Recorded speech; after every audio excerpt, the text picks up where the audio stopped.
Assalamu alaikum warahmatullahi wabarakatuh. Dear students, I'm your teacher Shubhta Kader, teacher PMS Yaru. Hope that you all are well. तो बच्चों हमने पढ़ा था, this is class 7th geography and this is lesson number 6 natural vegetation and wild life. तो आज हम इसका third part पढ़ना है। इस थर्ड पार्ट में हमें पढ़ना है, पहले हमने पढ़ा था काइंड्स ऑफ फॉरेस्ट्स। इसमें हमने एक काइंड फॉरेस्ट की पढ़ी, वो थी ट्रॉपिकल एवरग्रीन फॉरेस्ट्स। तो ये आपने पढ़ा था। अब इसके बाद बच्चों हमें पढ़ना है tropical deciduous forests. What are tropical deciduous forests? इन जो ट्रॉपिकल डिसिडियस फॉरेस्ट्स है इनको हम मॉनसून फॉरेस्ट्स भी कहते हैं। तो इसका मतलब है मॉनसून फॉरेस्ट्स को हम क्यों कहते हैं? क्योंकि यहाँ पे मॉडरेट रेन होती है बारिश, मगर वैसी नहीं होती है, मॉनसून टाइप की बारिश होती है। तो ये जो फॉरेस्ट्स है ये इंडिया के ज़्यादातर हिस्सों में पाया जाता है।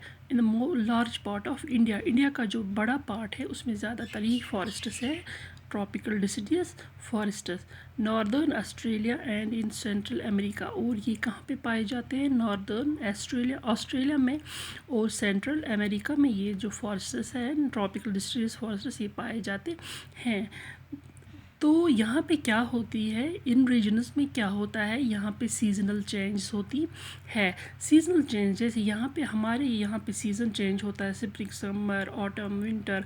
तो वैसे वह इन जगहों पे भी ये ऐसे एक्सपीरियंस होती है, ऐसी सीजनल चेंज होती है जिसकी वजह से trees shade there leaves in the dry season two conserve water. जैसे इसलिए इस चीज़ के लिए जब यहाँ पे सीजनल चेंज आती है, ये जो ट्रीज़ है इनको अपना वाटर कंजर्व करके रखना पड़ता है। तो इसके लिए वो क्या करते हैं? इसके लिए वो अपने लीव्स को शेड करते हैं। जैसे बच्चों आपको मैंने पिछली बार बोला था ट्रॉपिकल एवरग्रीन फॉरेस्ट्स में कि ये जो ट्रीज़ होते हैं इनके लीव्स से ट्रांसपिरेशन प्रोसेस हो जाता है।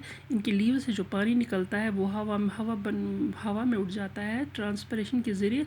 तो इसी वजह से लीव्स को ये ट्रीज़ को अपने लीव्स शेड करनी पड़ते हैं।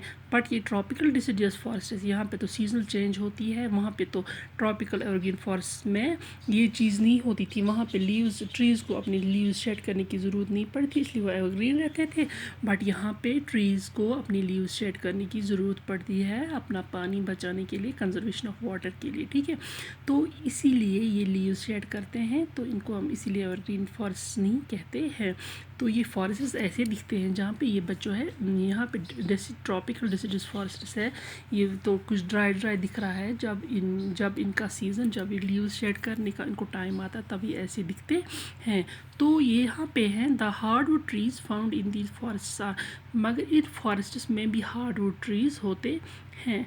तो कौन कौन से हार्डवुड ट्रीज़ होते हैं वहाँ पे? यहाँ पे सैल होता है, टीक होता है, नीम होता है एंड शीशम होता है, ठीक है। सैल, टीक, नीम एंड शीशम और the hardwood trees found in tropical deciduous forests. तो हार्डवुड ट्रीज़ जो है ये किस लिए यूज़ होता है, किस लिए ज़्यादातर यूज़ होता है? फर्नीचर बनाने के लिए, जैसे बच्चे आपके घर में होता है, बेड होते हैं, चेयर्स होती है, आपके स्कूल में फर्नीचर होता है। तो इसी वजह से ये जो है हार्डवुड ये इन्हीं चीज़ों के लिए लगता है। तो इसके बाद क्या होता है बच्चों? इसके बाद जो ये फर्नीचर के बनाने के काम आता है, यहाँ पढ़ा आपने हार्डवुड। और ट्रांसपोर्ट एंड कंस्ट्रक्शन मटेरियल, जो भी आपके घर में जो आप बिल्डिंग्स बनाते हो, अपने घर बनाते हो, स्कूल की बिल्डिंग्स होती है, रास्ते में कोई चीज़ बनती है लकड़ी से, वो जो सारा जो उसमें वुड लगता है हार्डवुड, वो कहाँ का होता है?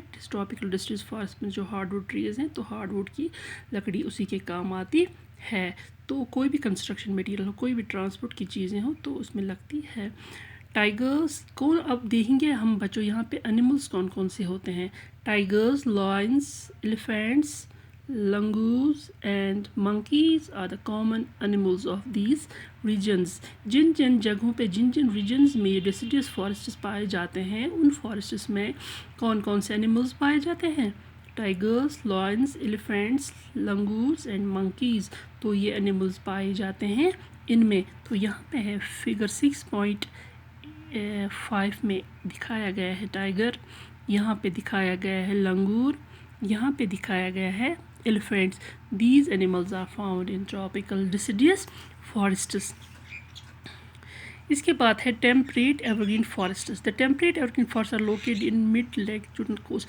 देखो जो टेम्परेट एवरग्रीन फॉरेस्ट्स है ना बच्चों, ये कहाँ पे पाए जाते हैं? ये एवरी जहाँ पे जो भी कोई कॉन्टिनेंट है उसके ईस्टर्न मार्जिन में पाए जाते हैं, ईस्टर्न साइड में। एवरी कॉन्टिनेंट जो भी कॉन्टिनेंट है उन कॉन्टिनेंट्स के ईस्टर्न मार्जिन में पाए जाते हैं ये।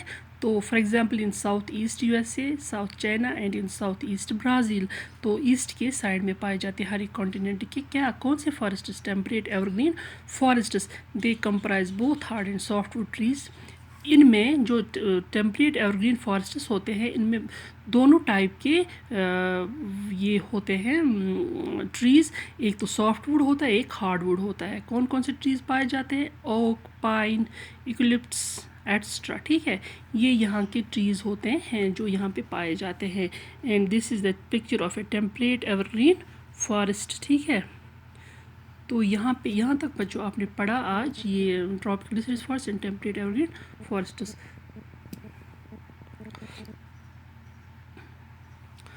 तो ये था आज का टॉपिक बच्चों। इंशाल्लाह नेक्स्ट टाइम के लिए अल्लाह हाफिज़।